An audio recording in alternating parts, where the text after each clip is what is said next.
Ladies and gentlemen, can I please have your attention? And I need all of you to stop what you're doing and listen. Now, live from Chicago, the Hal Sparks radio program mega worldwide. I have come here to chew bubblegum and kick ass. Hal Sparks, actor, comedian, and multimedia personality. And I'm all out of bubblegum. Hal Sparks. All right, let's do this. It's another Saturday, and Johnny Million. Hi. Hi. Good to see you, brother. How are you? I'm great. How are you doing? Hal and I've been chatting music. We have been because I'm in honor of the new Metallica song. I'm wearing my Metallica shirt today because it came out yesterday, and they surprised us all. So it was like in the midst of this kind of like hectic, crazy week, they dropped a new track, and I was like, "Hoorah!" And it's fantastic. Yeah. It's great. Yeah, very, very vibes of classic Metallica. Very good stuff. Awesome. So good. And you know, I don't think he was the first person to say it, but maybe the most worldwide well-known. James Hetfield, the first words he ever uttered to me when I met him was, "You know everything about everything, don't you?" And and he meant it. He was not trying to be a jerk. And we had a lovely conversation about how everything. Exactly. I just had to like store him up, you know, with information. Like, okay, what do you need to know? I'm your human Google right now. Let's do this. So let's start right. As I like to call you, Hugel. Yes. Hugel, right? Well, it's just, you know, if you see me at the beach, you understand why. But the last week, I would say, in terms of news on a bunch of fronts, has been we've been drinking from the hydrant this week as far as crazy news. The president of the United States, the actual one, had to release a statement this week, or didn't have to, but chose to, I would say, that the Holocaust happened and that Hitler was a demonic figure. No. Because of Kanye? Because of, and Alex Jones and Elon Musk, and because... Come on now. You know, again, you can't blame the fork and leave the food out of the equation and vice versa. You know what I mean? Like, you can't... Somebody's got to be the delivery system for this crap, and arguably that's the conversation that is happening right now. And the whole thing about... in the last 24 hours of him and Matt Taibbi trying to...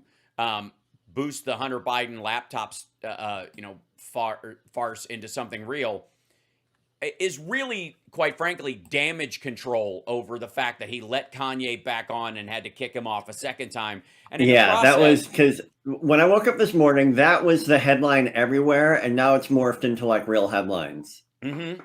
But he had like 6 hours of Hunter Biden laptop Twitter release, and then it was like, no, the whole... Should we release this by the Twitter employees was more about like, wait, is this like Russian misinformation? Yeah, are we being had? And by the way, for the record, they were.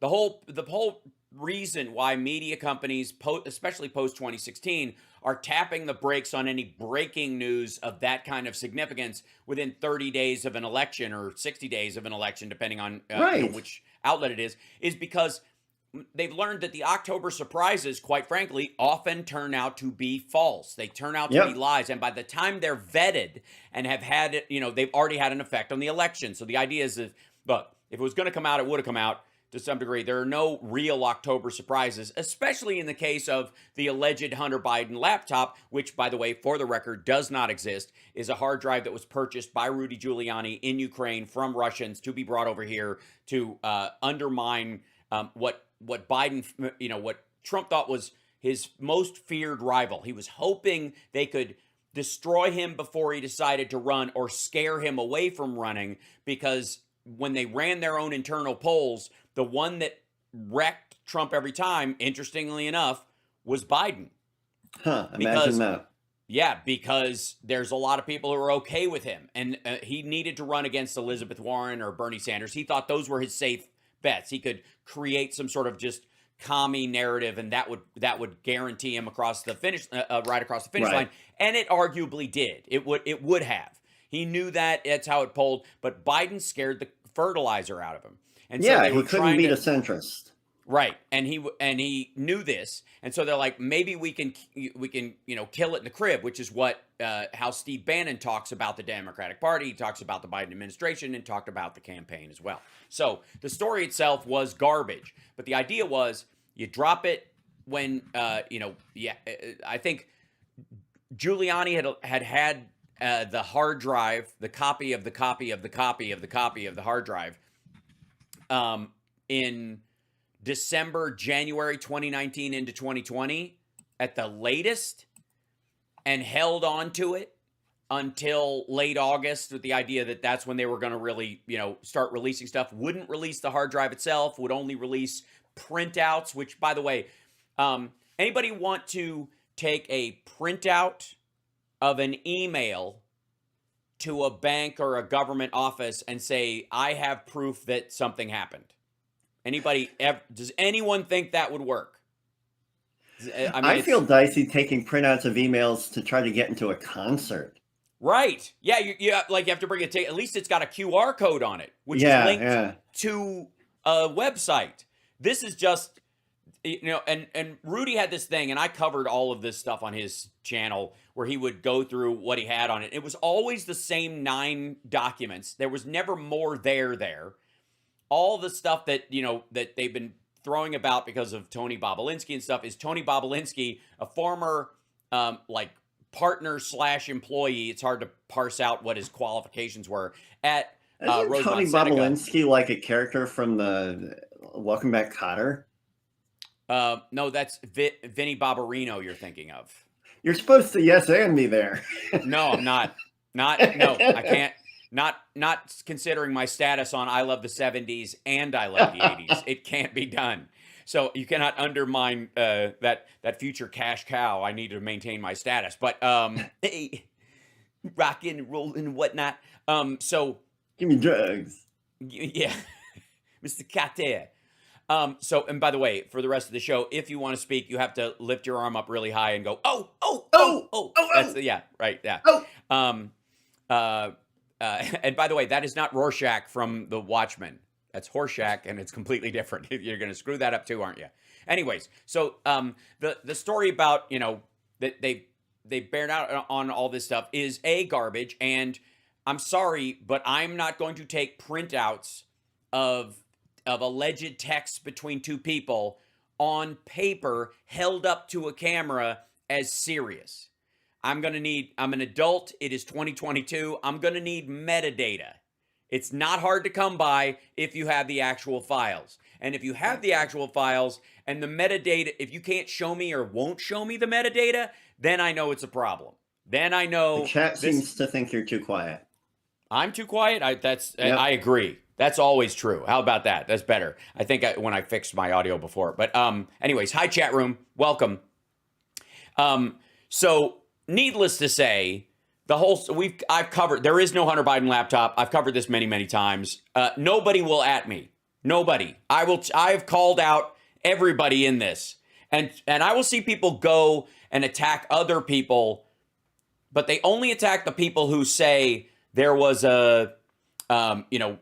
that Twitter suppressed the story, or that people would have voted differently if they'd known about it, which is not about the actual laptop itself. It's about the narrative, the story that they were trying to use going into the election that they hoped would give Trump the edge. Now, I would like to say for the record that if your key to winning re-election as president of the United States is your hope that people think that the painter, the former addict, now painter son of the guy you're running against was corrupt 8 years ago, I gotta say, what's your record then?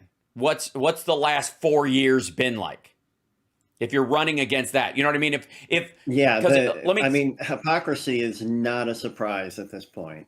No, and I got news for you. There is no way when Biden is running for re-election that anybody around him is going to think the key to his re-election will be, videos of Don Jr. and Kimberly Guilfoyle, teaching his kids to twerk, which was awkwardly posted earlier. Oh, you're today. not making that up, are you? No, I am not. I shared it earlier. It was gross. By the way, the Biden campaign, when they run again, it's not even going to be brought up by anybody. As a matter of fact, most people forget about it because they don't care. Doesn't matter. And he's got a record to run on.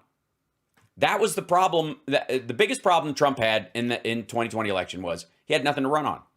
The wall apparently only made things worse, and Mexico never paid for it. We were still in Afghanistan, and he was fornicating the poodle when it came to COVID and his COVID response, and his back and forth with Xi Jinping on his would-be China deal was all Gordian knot tied up in that, and even his own people were starting to turn on him. Nobody trusted him. That's why he failed. It had nothing to do with whether or not people thought, Hunter Biden was unqualified to be an investment shepherd in a bunch of different industries. Because no one, I think, labors under the false impression that investment bankers or even, angel investors or, venture capitalists know anything materially about the areas they're going into. How many venture capitalists who invest in, Silicon Valley? I love this riddle. 4. Right, that's exactly how many. That's right. You're absolutely how right. many venture capitalists does it take? Does it take to live in the garage above Steve Jobs when he's 19? So yeah. There is I don't think anybody believes for a second that any of the people who are, investing in apps and stuff, the next social media thing, that's why they have SPACs, quite frankly, because these guys don't have to admit they know nothing about it. That's how Trump's Truth Social was funded. It was funded through a SPAC because if anybody ran the numbers, it would fail. He literally had, I don't even know that people grasp that, but he had to fund the Trump Media and Technology Group, which is hilariously named considering it's run by Devin Nunes, and it has, the most unqualified people on its board, including Trump. They had to raise their money through one of these SPACs, these anonymous funds, where you're not even supposed to be allowed to know what it's going to be invested in. Just the people who are behind it are going to be smart. So I'm trusting them, right? Not, my own brains, because I have none. And so the SPAC itself, that's how they had to raise money for Trump's media group, because if anybody could be accused by their investors of doing due diligence on TMTG, they get kicked off the board or arrested or busted for fraud. So anyways, that part was fascinating. But what I would like to talk about when we come back is that it's you darn Americans. You keep showing up for work, and you keep wanting to work more and get paid better for it. What are you thinking? Shame on you! Don't you know you're upsetting the investor class? They're very nervous about this. They're afraid that what the Fed's going to do, and it's all your fault. It's not money printer go burr anymore.